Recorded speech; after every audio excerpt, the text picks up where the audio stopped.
உங்கள் எல்லாத்துக்கும் வணக்கம். நான் உங்கள் முத்துருப்பு சர்வ முத்துப்பிரகாஷ் பேசுகிறேன். நான் இன்றைக்கி பேசுகிற டாபிக் பேர் எதை பற்றி பேச போகிறேன் நீங்கள் எல்லோரும் பார்த்துட்ருக்கீங்க. நான் இன்றைக்கி பேசுகிற டாபிக் பேர் தமிழகத்தில் கூடிய விரைவில் பாஜக மாநில தலைவர் மாற்றப்படலாம். அப்படி ஒரு இது போயிட்டுருக்குது. ஏன்னா அண்ணாமலை அவர்கள் போன தேர்தலில் பார்த்துருப்போம். அவர் தலைமையிலான தேர்தலில் ஒரு மிகப்பெரிய ஒரு தோல்வியை சந்திச்சிருக்காங்க. அவரே கோயம்புத்தூரில் தோற்று போயிட்டார். ஸோ இதன் விளைவாக பார்த்தோன்னா அடுத்த மாதம் செயற்குழு கூட்டம் கூடுது, பாஜகவுடைய தேசிய செயற்குழு கூட்டம். அதில் தமிழக மாநில தலைவர் மாற்றப்படலாம்னு சொல்லிட்டு ஒரு பேச்சு.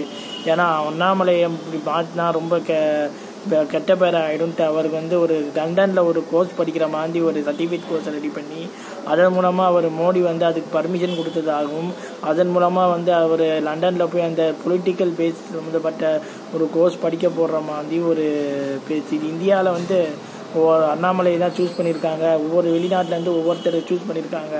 ஸோ இந்தியா அண்ணாமலையை சூஸ் பண்ணனால இதை மாதிரி ஒரு பில்டப் பண்ணி அவரை கௌரவமாக வழி அனுப்புகிறாங்க பாஜகன்னு சொல்லிக்கிட்டு ஒரு பேச்சு இருந்துட்டு இருக்குது.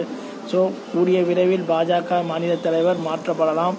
அது யார் வருவான்றதை நம்ம பொறுமையாக இருந்து பார்த்து தான் ஆகணும்னு சொல்லி என் வீடியோவை நான் முடிச்சுக்கிறேன். உங்கள்கிட்ட விடைபெறுவது முத்துருப்பு சர்வ முத்துப்பிரகாஷ். Bye bye.